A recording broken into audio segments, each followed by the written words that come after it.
On a rédigé ce texte pendant une semaine. Il y a eu 2 premiers drafts qu'on a rejetés. On a dû faire des modifications. Et le dernier a été celui qui a été accepté, remis par les jeunes au pape le dimanche. Le thème le plus marquant était celui des opportunités et des défis des jeunes dans le monde d'aujourd'hui. Je tiens à commencer par le choc des cultures qu'il y a eu là-bas. On a vu surtout les différences dans les continents, où on a l'Afrique qui est un peu plus bloquée et les autres continents un peu plus ouverts à plusieurs idées, parce qu'on a partagé sur les thèmes comme le mariage et beaucoup plus de thèmes où l'Afrique est un petit peu plus bloquée et les autres continents plus ouverts. Et je tiens à partager qu'à Maurice, j'ai vu notre réalité dans aucun des pays et j'en suis fière. Bravo Maurice. Yes. Alors, des défis relevés dans beaucoup de pays, il y a eu la hausse du chômage, où le travail, je vous dis, est même considéré comme un rêve pour beaucoup de jeunes.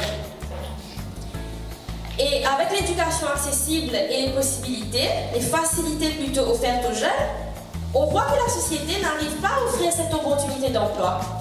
Et ça frustre les jeunes qui se sentent impuissants et, si je peux dire, inutiles dans la société.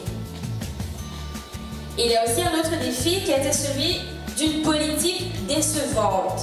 Et oui, la politique déçoit nos jeunes dans beaucoup de pays à travers le monde. On a vu que les politiciens ne privilégient plus la méritocratie. Ils encouragent des aspects plus sexistes, la discrimination et même le racisme à un certain niveau. Les jeunes, alors, ne savent plus en quelle institution avoir confiance. On dit des jeunes qui sont l'avenir de demain, mais avec tous ces problèmes, les jeunes se sentent plus objets que sujet de cet avenir. Ils se demandent où est leur place justement dans cette société.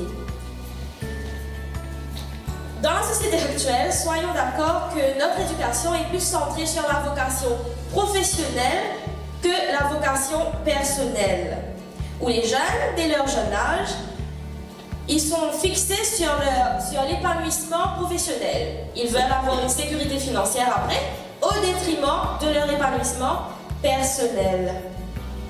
Ce qui fait que la mission, l'accomplissement de leur être ultime, ça s'est placé second.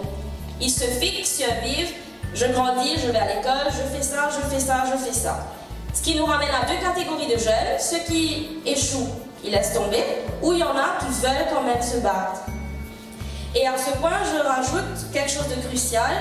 Notre culture, en 2018, est une culture instantanée, où les jeunes, ils veulent avoir tout de suite. Ils ne sont pas aussi patients. Et ils n'arrivent pas à affronter les difficultés, ils n'arrivent pas à surmonter les obstacles. On a aussi fait remonter que les jeunes ne sont pas éduqués, initiés à faire le discernement dans leur vie. Et c'est ça qui mène à ce qu'ils tombent dans les fléaux et les choses qu'il ne faut pas. Et ça, on peut le voir à Maurice déjà. Si les jeunes apprenaient à discerner, je dis bien, ils n'arrivent même pas à discerner entre ce qui est bien et ce qui ne l'est pas. Comment pourraient-ils arriver à discerner entre ce qui est bien et ce qui est meilleur? On a aussi relevé une certaine distance entre les adultes et les jeunes. Et au niveau de l'Église, il y a cette distance entre les évêques et les prêtres et les jeunes. Mais disons qu'à Maurice, ce n'est pas vraiment une réalité. Je peux en témoigner. Mais dans plusieurs parties du monde, ça l'est. Mais sachez qu'on a 2 catégories de jeunes, les jeunes qui laissent tomber, mais quand même, on a certains jeunes qui veulent faire bouger les choses. Et pour pouvoir faire bouger les choses, ils recherchent des communautés qui sachent les faire grandir, des communautés qui puissent les accompagner, des communautés authentiques, une église authentique à notre niveau, nous, les catholiques. Une église plus proche, une église plus terre à terre avec eux, dans leur réalité, et non pas dans ce qui se dit sur eux. Les jeunes recherchent une église plus accessible, ils demandent à être valorisés. Il faut savoir que le rôle des aînés contribue beaucoup au développement de leur personnalité. Ils sont dans une phase de transition où ils se sentent souvent blessés, meurtris, jugés, incompris. Ils ne savent pas trop quoi faire, ce qui mène aussi à des cas de suicide. Donc, dans la société, les jeunes cherchent des espaces de guérison, des espaces où ils vont se sentir rassurés.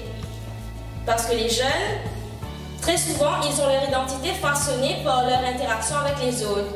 S'ils se sentent déjà mis de côté par les adultes, comment pourraient-ils s'intégrer?